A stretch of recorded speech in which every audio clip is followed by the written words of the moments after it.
Hi, I'm Henry Carvajales. Today we'll be talking about transforming ideas into reality, a practical guide to generative AI.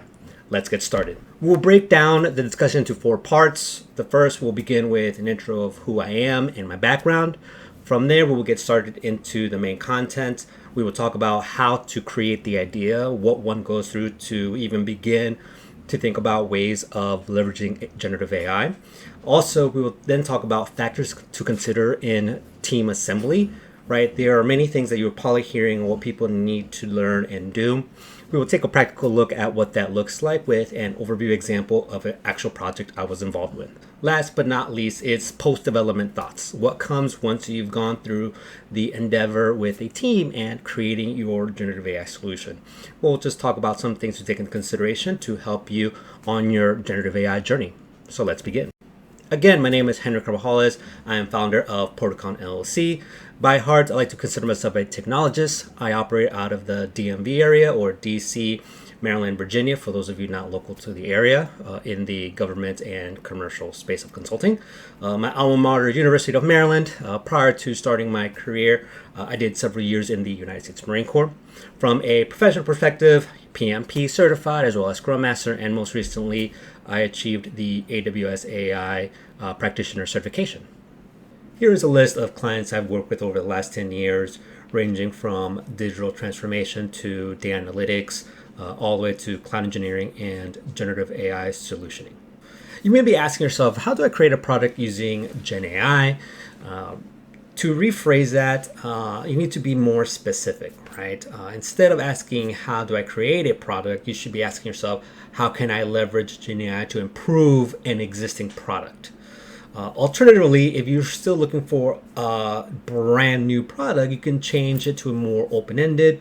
What are some innovative ways that GenAI can help create or help create a new product given its capabilities? From there, you can then ask, how do I begin? Now, how do I begin can be broken down into four distinct patterns.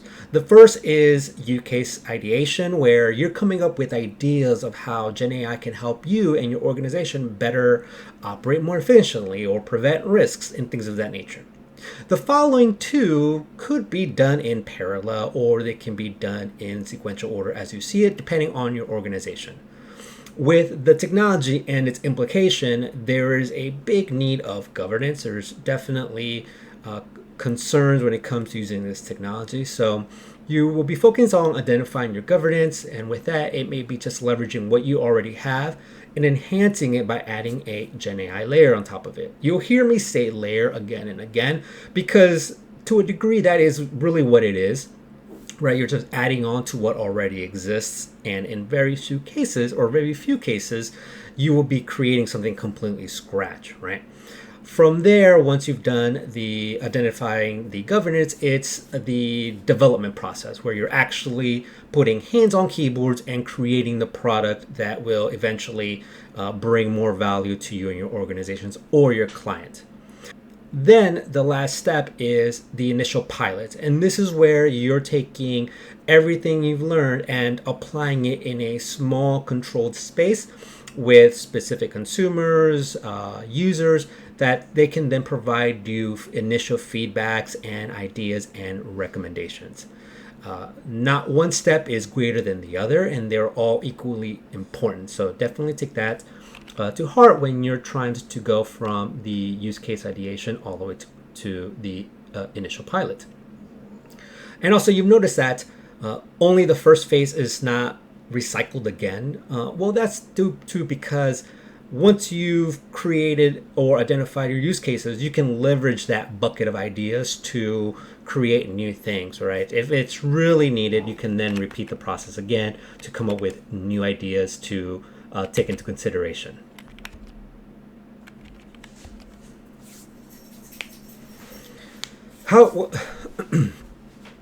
Well, now that we know the phases, right? How do you go about gathering the ideas? There are three distinct approaches to this that can be used in various ways within your organization. The first method is looking at it through the business functional group. This is looking at the individual team, Are you a team that already has access to cloud services and resources, right? By then, if you do, then that means you already have access to the technologies. You may obviously have to coordinate with IT to enable some of these features, right? Especially through the risk associated with this technology. But ideally, you already have a team that is already equipped to start building new things, right? It could be part of adding on new capabilities to your current product line via Jira or your Kanban board, right? As a way to test drive certain features and see how that goes through your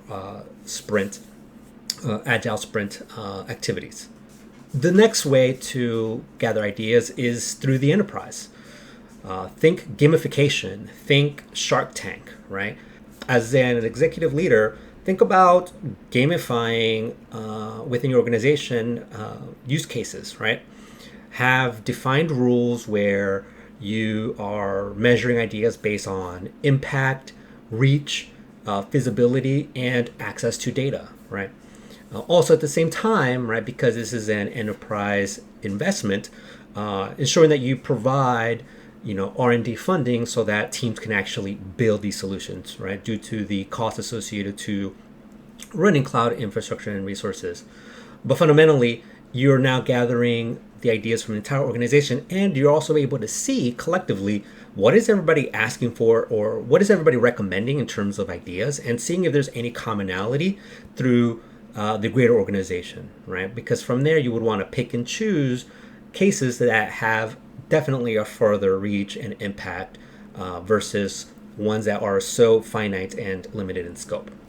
The next method is the executive level, where you are gathering leaders throughout the enterprise and really conducting what is called design thinking, where it is getting the collective thoughts of everyone within the topic category of generative AI and seeing things of asking questions about what it means, what are the impacts of using it, risks, and everything. It's a great way of putting thoughts on paper. And what the activity does is it really helps you measure out the current sentiment and knowledge base of all your leaders. But at the same time, it enables you the ability to create a roadmap, right? What does it mean to go from our current state to a state where we have GenAI available to our leaders, our managers, our consumers, and our clients to better be more efficient and competitive in today's market space. So if you never thought of design thinking, this is a great opportunity to really do that in this environment. Here's an example exercise to conduct in your design thinking, right? It's having everyone in a boardroom with a bunch of sticky notes, and for 10 minutes you answer the first question on the left. If you had all the data, what questions would you ask? Throughout those 5-10 minutes, everyone's writing the things they would want to know. Start putting it on a sticky board. After the time is up, you would then ask another question. Same exercise. Instead, you would answer, coming back to reality, what data are you missing? And then everyone would go back and start writing all the things that they're missing in order to help them answer those questions. What those two activities provides you are, one, what you want and what you need. So it really paints the picture of what people are trying to know so that they can better make better informed decisions. When it comes to use cases, right, you can end up with several dozens to hundreds. Fundamentally, I believe that you can categorize all these use cases under 5 topic categories, right? From the easiest use case is business process improvement. Think of your summarization capabilities or your information retrieval that is more enhancing your typical search engine, right? From the web browser all the way to in-house documents, right? Being able to ask questions and get the answer immediately versus scourging throughout the entirety of your intranet for an answer that may be outdated.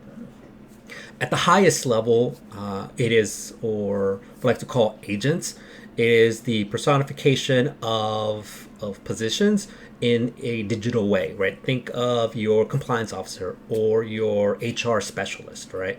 Where they have specific finite instructions to ensure that you are submitting a leave request that is in compliance, right, with regulations, and your HR specialist is able to check that you have the appropriate days to take that leave, right? Things of that nature. From there, you have everything in between for helping you conduct data cleaning, to being able to analyze or conduct an analytics and provide you more simple to ingest outputs, right? And then last but not least within that spectrum is automation, right? Automating simple flows that can free up an individual's time to go work on other more pressing activities.